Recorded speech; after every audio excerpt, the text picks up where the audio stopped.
Le prometimos a Jaime Durán Barba, está acá.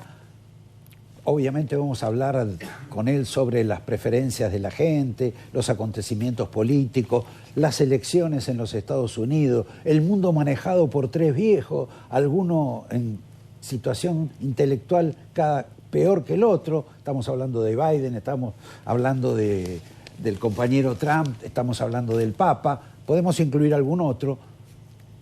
Pero antes de todo eso y del mundo local, quiero que escuchemos alguna reflexión de Jaime sobre el episodio de la desaparición, secuestro, vaya a saber uno, todavía no está definido, del chico Loan de Corrientes, que él tiene, nos va a contar ya, una observación distinta, no para encontrar culpables, pero sino para refrescarnos la realidad federal en la cual los argentinos no vivimos. Sí, buenas noches, Roberto, muchas gracias por la invitación, gracias, Javier. Yo he dedicado mi vida a comprender cómo la gente opta políticamente y vitalmente por distintas cosas. Y he vivido en muchos países, gran parte de mi vida viví en Argentina, es el segundo país en el que más he vivido, gran parte de mi vida también en México. Y lo que pude apreciar estos días en la televisión con el caso Loan es el abismo que existe entre los porteños y el interior indígena. Es evidente que por la tonada con que hablan las personas de esa provincia, tienen cultura guaraní. Exacto. Y a veces algunos porteños dicen tienen una religión que está mezclada con elementos africanos, y no es así. La inmensa mayoría de los católicos de América tienen una religión mezclada con creencias indígenas. Y estos también, cuando uno ve los santos, San Antonio, San Juan, San Antonio es uno de los santos a los que se celebra, y San Juan sobre todo, ahora que es la Navidad propiamente dicha del hemisferio sur. O sea, es el solsticio de invierno, es el momento en que el día que estaba decreciendo con el invierno se establece. Solsticio significa eso, no crecer ni decrecer. Y empieza a crecer otra vez. Los antiguos creían que el sol se estaba muriendo. Entonces en México la religión de varios pueblos americanos, entre ellos los aztecas, veneraba a Huitzilin o Potzli. Huitzilin es en náhuatl colibrí o Potzli zurdo. Ajá. Era el dios de la guerra al que le hacían sacrificios humanos enormes para que no se muera, porque pensaban que cuando llegaba el mes de diciembre estaba muriendo, bajaba al inframundo. Y para que no se muera, hacían cosas con sangre para que resucite el 25 de diciembre. ¿De ahí viene esto del San la Muerte? No, pero está vinculado a eso, sí. Hay una serie de santos, como hay aquí el Gauchito Gil. Claro. Exacto. Hay muchos santos populares que son, aunque sea redundante, muy populares, muy populares. En Roma pasaba lo mismo, temían que se muera el sol, y 300 años antes de que nazca Cristo empezó la religión esta con los Saturnales, presidida por sacerdotes que se llamaban pontifex, que eran hacedores de puentes, constructores de puentes, eso significa pontifex. Esa es la cuenta del Papa Francisco. En Twitter, la cuenta del Papa Francisco es pontifex. Claro, esto cuando Julio César captura el poder de Roma, él se proclama Pontifex Sumus, sumo pontífice. Y desde entonces los emperadores romanos fueron siempre sumos pontífices, hasta el año 365, en que el entonces emperador renunció a ese cargo y se lo pasó al obispo de Roma, que desde entonces se llama sumo pontífice. Sí. Claro. Pero era una religión del sol también, que igual que la azteca, el 25 de diciembre celebraba el renacimiento del sol.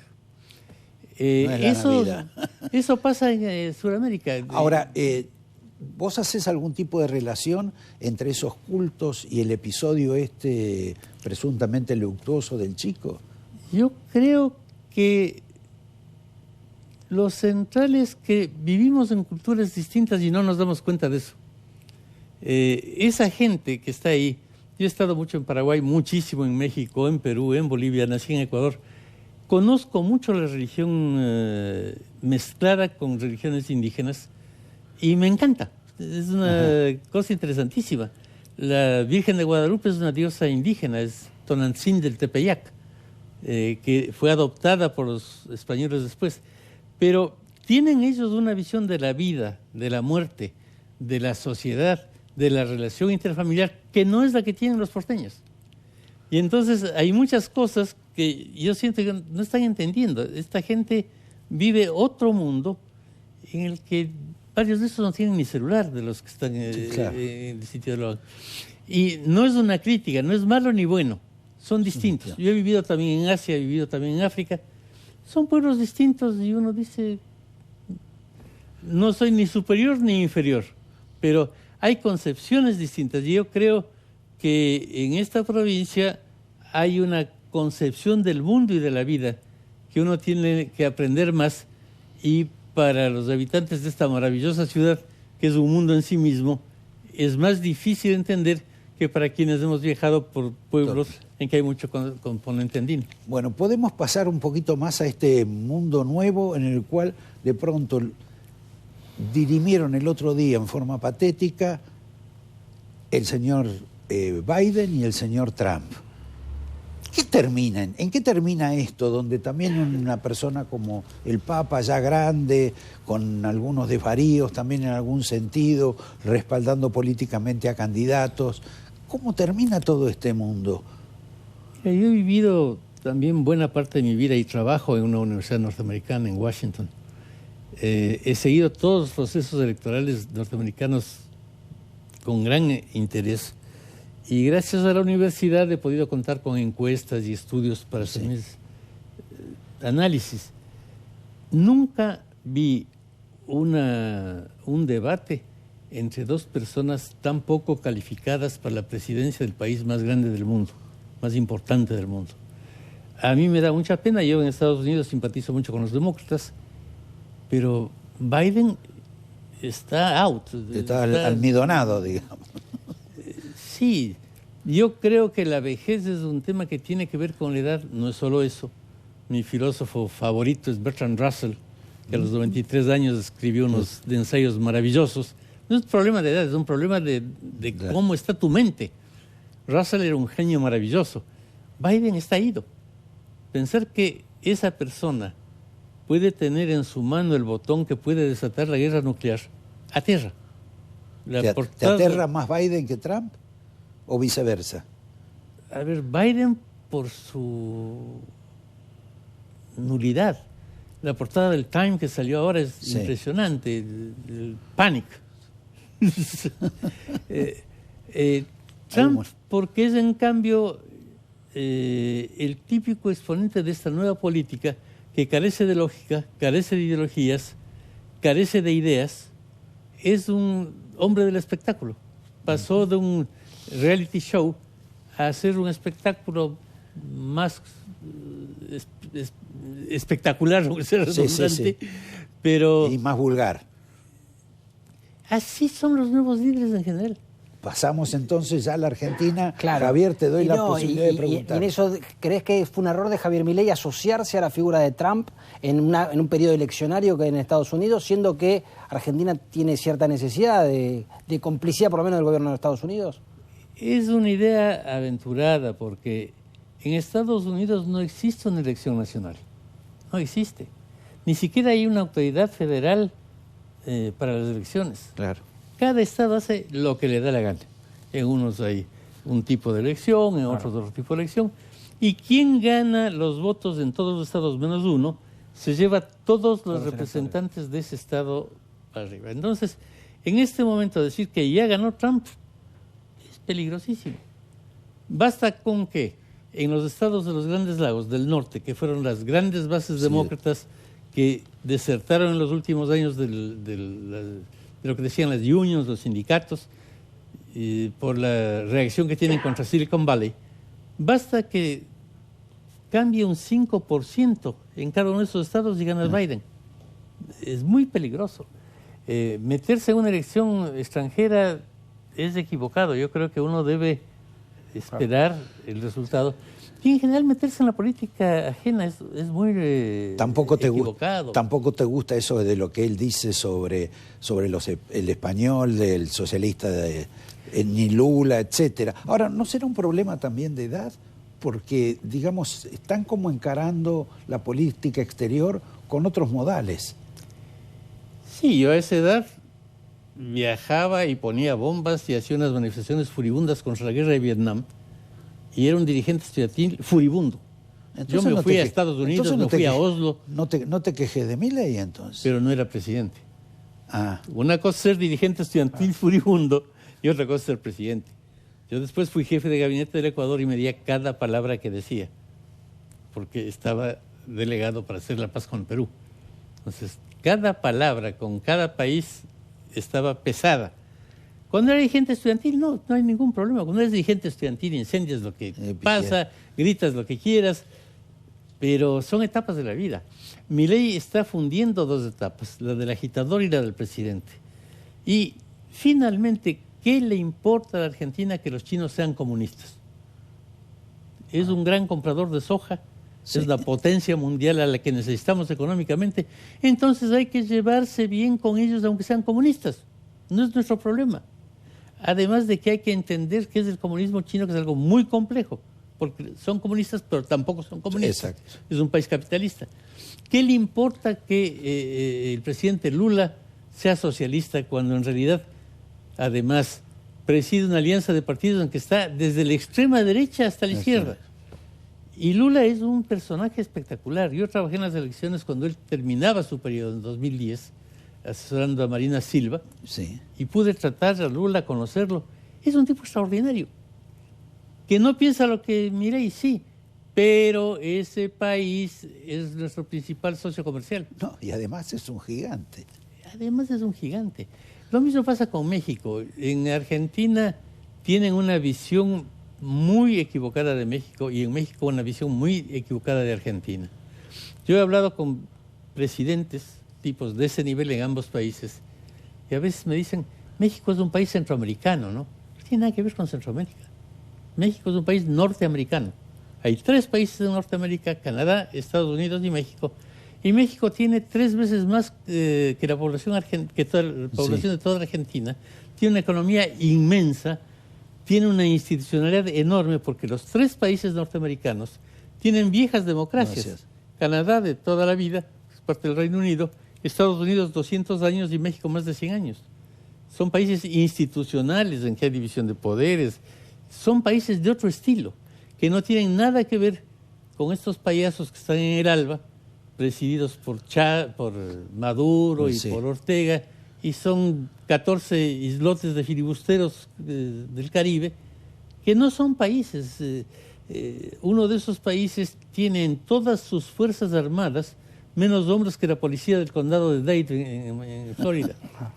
Entonces, te sigo trayendo un poco más acá. Vos en alguna medida estuviste en la primera etapa del gobierno de Milei, de Mauricio Macri. Mauricio Macri en todo ese periodo no sacó ninguna ley en 6 meses de las que les interesaba. Ahora parece que Milei sí lo puede hacer. ¿Vos cómo ves la confrontación entre el periodo ese de Mauricio, que no pudo hacer lo que quería, y que Milei ahora no sé si hace todo lo que quiere, pero que parece que va a hacer gran parte de lo que quiere? Mira, yo creo que hay que poner las cosas en su tiempo. Mauricio fue el primer presidente no peronista y no radical en un siglo. Fue el primer presidente no peronista que pudo terminar su periodo. Cuando él subió al gobierno, estaba instalado en Argentina que quien no sea peronista no puede terminar su periodo. Bueno, con Milei pasa lo mismo, o pasó lo mismo. Pero vamos a ver si termina. Claro. O sea, Mauricio terminó. O sea, fue el primer presidente que hizo esas cosas. Si Mauricio no abría el camino, Milei no habría existido. Mauricio hizo cosas que abrieron el camino, después cambió de estrategia para hacer todo lo inverso desde que perdió las elecciones y logró perder, cosa que era difícil, porque cuando perdió las elecciones, Mauricio perdió con 41% de los votos. Si el gobierno de quien le ganaba le iba mal, la bandeja estaba servida para volver al poder. Cambió de estrategia, hizo un PRO aburrido, anticuado, todo lo contrario de lo que había hecho durante 15 años, y logró perder. Perdón, y abrió un espacio para que entre Milei. Perdón, Jaime, pero tampoco manifestó voluntad de querer volver a ser presidente, que es uno de los problemas que yo creo que tienen los líderes políticos, como él y como Cristina Fernández de Kirchner, que quieren regir, quieren mandar, quieren establecer, pero que no te ofrecen la posibilidad de, bueno, yo seré presidente y por lo tanto te puedo abrir determinadas puertas. Cuando publicó su libro Segundo Tiempo, Mauricio claramente quería ser presidente. ¿Segundo tiempo de qué? Sí, sí. Sí, eso es cierto. Lo que pasa es que la forma en que condujo al PRO le llevó a una creciente hecatombe y a una impopularidad brutal. Mauricio está ahora entre los líderes más impopulares del país. También porque hizo algo insólito que un expresidente no debe hacer, que es hablar contra sí mismo. Él dijo que su gobierno había sido un fracaso, que él había fracasado. Sí. Y cuando tú has sido presidente y afirmas que has fracasado, la gente te cree. Es un disparate. Vos, Javier. Ahora, con relación a Milei y este ajuste grande que hizo, números que no le están dando muy bien, por lo menos en materia económica de la diaria, ¿crees que con Milei se queman los manuales de política económica? Por esto que decían, me acuerdo que una recomendación se decía que el mito era que se le recomendaba a Macri no hacer un ajuste porque eso era condenarse a perder una elección. Bueno, Milei está por ahora mostrando que eso no es tan real. ¿Es un fenómeno puntual de Milei o es realmente una nueva etapa? Hay una nueva etapa en el mundo, totalmente distinta de la anterior. Yo creo que Milei es una persona que se comunica espectacularmente bien. Es un gran comunicador, un tipo muy inteligente. Tiene en su equipo gente que se preparó años académicamente para esto. Eso porque trabajó al lado tuyo, sí, claro. Santiago Caputo. Claro. Santiago es un tipo brillante, inteligente, culto, que sabe hacer estas cosas. Y varios que están con él, que también se formaron conmigo, son eso, son como fueron también discípulos míos los que lograron el triunfo de Boric en Chile y en varios países, y el socialismo en España, un chico al que yo le dirigí la tesis. O sea, gente que se formó académicamente en una universidad y aprendió a hacer estas cosas, si es inteligente, puede hacer cosas ingeniosas. Y el equipo que tiene cerca de él, Milei, es un excelente equipo. Ahora, una cosa es comunicar. Eso para la campaña basta. Porque el candidato ofrece. Claro. Y si pasa, pasa. Otra cosa es gobernar porque la gente al presidente le pide, además de la buena comunicación, que pasen cosas reales, en el mundo real. El presidente es alguien que debe lograr que la gente sienta que vive mejor con su trabajo. Si no vive mejor, va a aguantar un rato, pero si no mejora. El gran problema de todo gobierno no es la macroeconomía, que a la larga, a mí personalmente me importa un rábano, no entiendo tampoco, ni he estudiado, la microeconomía es la complicada. Nosotros hicimos varios estudios cuando estaba la elección y estaba claro para la gente de clase media baja, que el principal problema del país era la economía. Y cuando profundizabas, ¿qué significa eso? El poder darle a mi hijo un helado cuando voy al parque. Ese es el gran problema del país. El poder comprarme cosas mejores. El poder... Perdón, eso justifica el triunfo de los populismos. De los seres humanos. Sí. Cuando Churchill ofreció sangre, sudor y lágrimas, perdió las primeras elecciones en las que se presentó.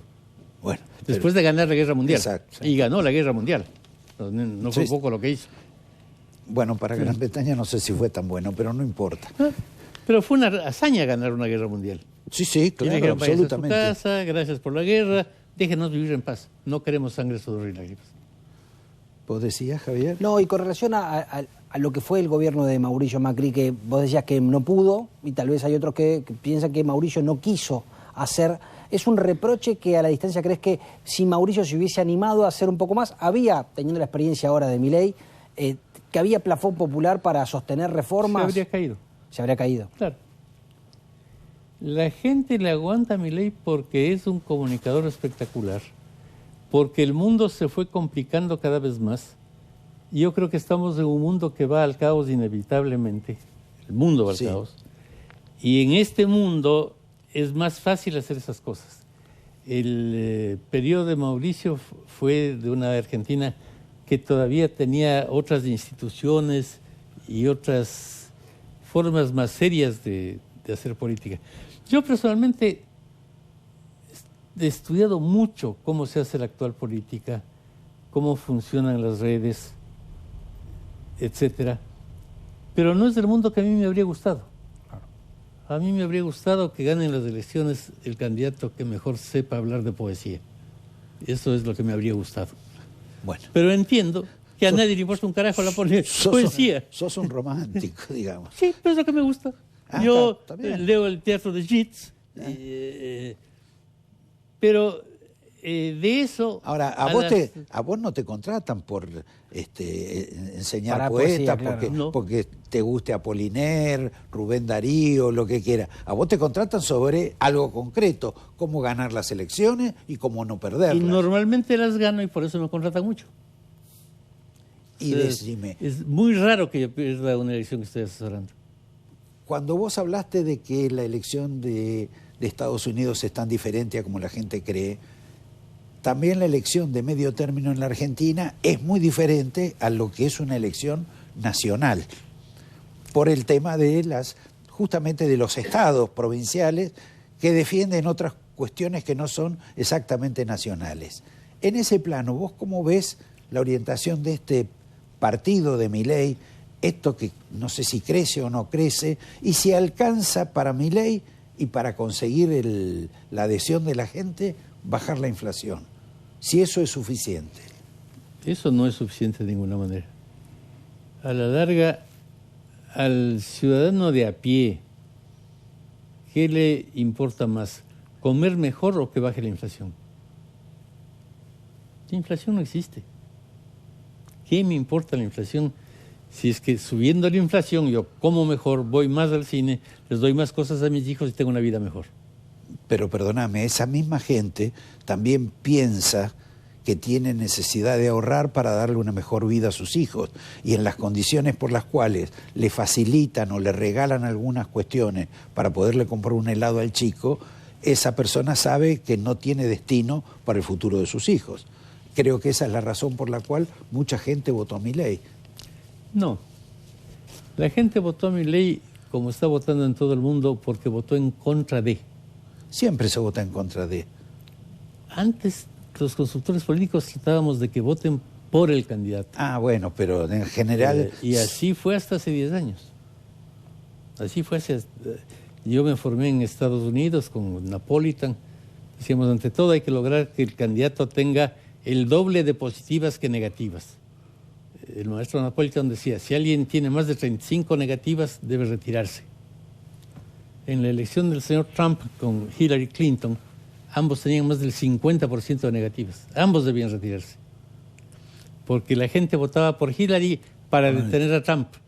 Y votaba por Trump para mandar al diablo al establishment. Y Hillary, con sus formas, no importa los contenidos, Sí, sí. con sus formas parecía una señora de la sociedad de Wall Street. Y había que votar contra esta vieja rica. Antipática, además. Yo creo que habría sido la mejor presidenta de Estados Unidos. Es una Eso mujer es otra cuestión. preparadísima, equipos maravillosos. Pero sí, lo que tú dices es cierto, era antipática. Yo escribí algún papel para la campaña demócrata diciéndoles, ustedes no van a lograr con una señora tan empaquetada y con traje sastre los votos de Bernie Sanders.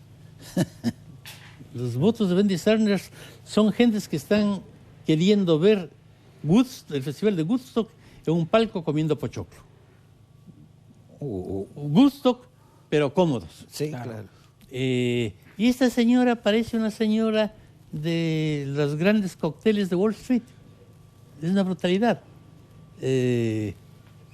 Yo creo que el Partido Demócrata en Estados Unidos agrupa a muchos de lo que podríamos llamar, ellos llaman liberals, pero Sí. progresistas o algo así. Y no creo que Biden represente eso de ninguna manera. Bueno, pero ganó. Ganó por la estructura norteamericana. O sea, en la elección norteamericana tú tienes que ganar casi 30 elecciones distintas, Sí. que no tienen nada que ver una con otra. Y no importan mucho los votos. Ahora que estuve conversando con algunos amigos, decían, deberían sacar a Biden y poner un líder de California que tenga los votos de los millones de votantes de California. Le digo, no, porque no importa, en California tienes 2 millones de votos más, 10 millones de votos más. Claro. Todos los delegados van a ser demócratas. No hay remedio, Eso. así es la vida. Y si la diferencia es un voto o 10 millones, da lo Es lo mismo. mismo. Hay que lograr conseguir los delegados de los estados switchers, de los que a veces tienen mayoría demócrata, a veces republicana. Pero unos pocos votos de un pequeño estado switcher sirven más que 10 millones de votos en California. Es un sistema muy complicado. De hecho, ha habido presidentes, y el caso de Trump y Hillary fue ese, en que quien obtuvo más votos no llegó a la presidencia. Bueno, ocurrió en otros países también, ¿no? El Uruguay, por ejemplo. Ahora, yo me quedé con una Sí. cortita, pero volviendo a la Argentina, por esto que decís de que a la gente le importa más comer mejor que baje la inflación. ¿Avisorás a largo plazo o a mediano plazo una caída en la imagen de Javier Milei? Porque hasta ahora ese fenómeno no parece haberse dado, porque si bien la gente pareciera estar en algún sentido peor, entiende que el proceso es para bajar la inflación y para obtener beneficios macroeconómicos que todavía no percibe. ¿Vos creés que eso va a tener un impacto en la imagen, en la popularidad de Javier Milei? Si esto sigue así, sin ninguna duda. Finalmente, yo estudié algunas carreras universitarias, pero la más útil fue la de filosofía. Lo que tengo es una cabeza lógica. Y finalmente, la lógica es esa. Si tú vives peor, vas a terminar enojándote. Puedes aguantar un tiempo si es que hay esperanzas de que vivas mejor En adelante. en un periodo corto, pero eso no es infinito. Eso no es infinito. Porque si tú ves todos los estudios contemporáneos, dicen que la gente se ha vuelto mucho más utilitaria y mucho más lúdica. Hay cantidades de estudios, pero ¿cuánto tiempo empleaba la gente en jugar hace 20 años y cuánto ahora? Ahora, pues, Sí, el doble. Bueno, ahora es un horror. Sí, sí. Ahora es viven un horror. jugando. Los Sí, chicos viven jugando. Todos. No, todos. No, pero los chicos Sí, ya, sí. ya están formados para seguir jugando Para el jugar. resto de su vida. Sí. Es un escándalo. Bueno, en eso creo que se rompen todas las cuestiones de tipo liberales, pero no entremos hoy en eso. Vos decís, bueno, la vida útil política de Milei en estas condiciones tiene, digamos, un plazo fijo en algún sentido. Ahora, ¿quién es el que puede sacar ventaja de eso? Porque lo que uno ve es que Cristina está para museo, que Todos. Mauricio... Todos para museo. Sí. Massa... Por el momento pasa aquí lo que ha pasado en todo lado. Caducaron. Cuando de pronto vas a tu cocina, Sí. ves las latas y están todas vencidas. han caducado hace 2 años. Vencidas. ¿Qué hay que hacer? Botarlas a todas. No hay remedio. ¿Qué pasó con Copey y AD en Venezuela? Desaparecieron. ¿Qué pasó con todos los partidos ecuatorianos? Desaparecieron. ¿Qué pasó con APRA y AP en Perú? Desaparecieron. Y ¿Qué acaba pasó de desaparecer- con la concertación en Chile, que gobernó tantos Sí. años, y la derecha del presidente Sí. anterior? Desaparecieron. Es un fenómeno general. En México, que es un país que conozco mucho, Andrés Manuel tuvo la inteligencia de armar un movimiento contra su propio partido. Incluso. Contra PRI, contra PAN y contra PRD, que fue su partido. Armó este movimiento que se llama Morena, Sí. que es Movimiento de Renovación Nacional, antipartidos, y con eso ganó la elección de una manera brutal. Discutiendo la elección mexicana con políticos mexicanos hace poco, decían hay que lograr, y esto tiene aplicación para Argentina, un gran frente de oposición. Les dije, con eso se hacen pelota. Y entonces, Si logran la unidad de la ¿cómo le oposición, ganan ¿cómo le se van a unen. ganar a Milei? Porque Milei es el elemento destructor de la mayoría de los partidos políticos Si o de hacen esas expresiones. un gran frente de oposición, va a ser una coalición de momias a las que les van a hacer pelota. Tiene que venir alguien más loco que Milei y ganarle. Ya. Bueno, por lo menos ahora parece que están todos cerca de él, los locos. Bueno, pero pasan muchas cosas en la vida. No. Lo que no es posible es que vuelvan las momias.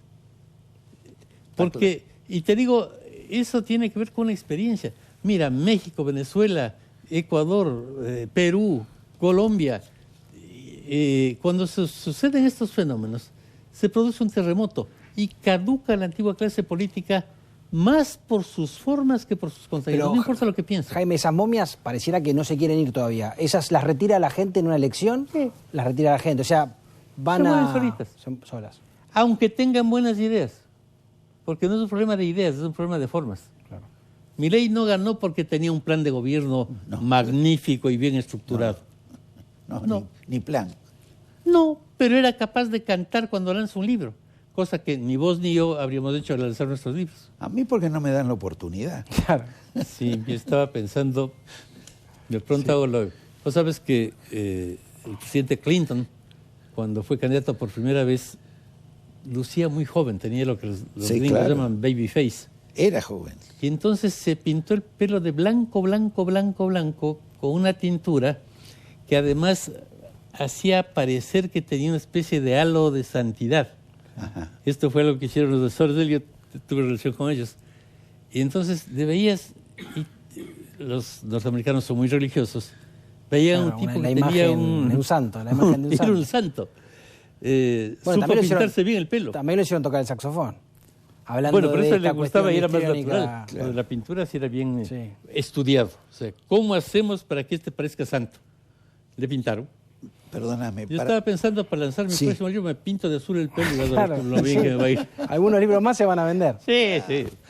En consecuencia, nos despedimos, Sí. de Jaime por lo menos, diciendo que hace falta el loco opositor. Que aparezca un loco más loco. O que alguno de los opositores se reconstruya, porque hay muchas cosas que hay que hacer. Lo que plantea Milei sobre el polo de desarrollo de la inteligencia Sí. es una gran idea, pero no tiene ni pies ni cabeza. Porque eso se desarrolla en ciertos ecosistemas. Yo he estado yendo mucho a California, mucho, Sí. a Berkeley. Ahí hay una interacción entre la inteligencia artificial, la computación cuántica, el Internet de las cosas, y en ese mundo crece la inteligencia artificial. Aquí, desventuradamente, estamos muy atrasados. Nuestra educación es lamentable en toda América Latina. Sí, sí. Entonces, ¿cómo nuestros jóvenes van a afrontar un salto tecnológico de ese estilo? De cualquier modo, Jaime, hay que reconocer que en la Argentina surgieron estas unicornios que quizás no sé si representan esa generalidad de cierto analfabetismo cultural, pero que en alguna medida han tenido un gran éxito en el mundo. Eso demuestra que la capacidad de instalar a los argentinos vale para eso. Yo creo que un tipo como Marcos Galperin es un tipo interesantísimo, Sí. No solamente por la empresa, sino por lo que piensa sobre cómo desarrolla. Pero cuando tú vas a Silicon Valley, es una sociedad entera que funciona así. O sea, tú en ninguna hamburguesería vas a oír a alguien que defiende el terraplanismo como algunos funcionarios de Milei. O sea, la gente está desconcertada por los últimos registros del telescopio James Webb, que ha ubicado 7 eventos seguramente antiguos, más antiguos que el universo. Y de eso conversan en las hamburgueserías. Yo he estado ahí y Sí, oye, ¿viste? ¿Y qué será? Es que hubo un universo antes, hay universos paralelos. Si yo le digo, no, espérate. Con Milei llegamos hasta Moisés. Discutamos si la Tierra es plana. Me avientan un bife y salgo de la hamburguesería por idiota. Te agradecemos mucho, Jaime. Te despedimos. Nosotros nos vamos a ir. Volvemos el próximo domingo, sin olvidar un tema que es el caso Luan, porque en última instancia uno también tiene que hablar de eso, y aparte de la introducción que él nos dio sobre las diferencias de tipo cultural y religiosa de la misma Argentina. Sí. Javier, hoy ocurrió el episodio que un fiscal... Sí, los fiscales federales pidieron la detención de la tía de Loan, que es la que denunció el accidente, el supuesto accidente, y la jueza rechazó la detención de la tía, y por eso hubo una especie de manifestaciones para tratar de, el pueblo tratando de tomar justicia por mano propia. en el tema este judicial, del cual le venimos hablando bastantes, y sobre el cual hay que recordar que hace 15, 20 días acá hablamos sobre la ampliación de la Corte para poner mujeres. Me parece que está avanzando esa iniciativa. Pero independientemente del problema judicial, quiero decirles que este caso de los fiscales con la jueza, si en lugar del caso Loan lo extendemos a todo el tema de la lucha contra el narcotráfico, ya podemos imaginarnos dónde vamos a estar en los próximos 5 o 6 años en la Argentina, porque ya estamos enterrados en el narcotráfico. Pero si siguen estas cuestiones de la justicia, creo que el destino es muchísimo peor, muchísimo más cercano y mucho más peligroso. Hasta el domingo.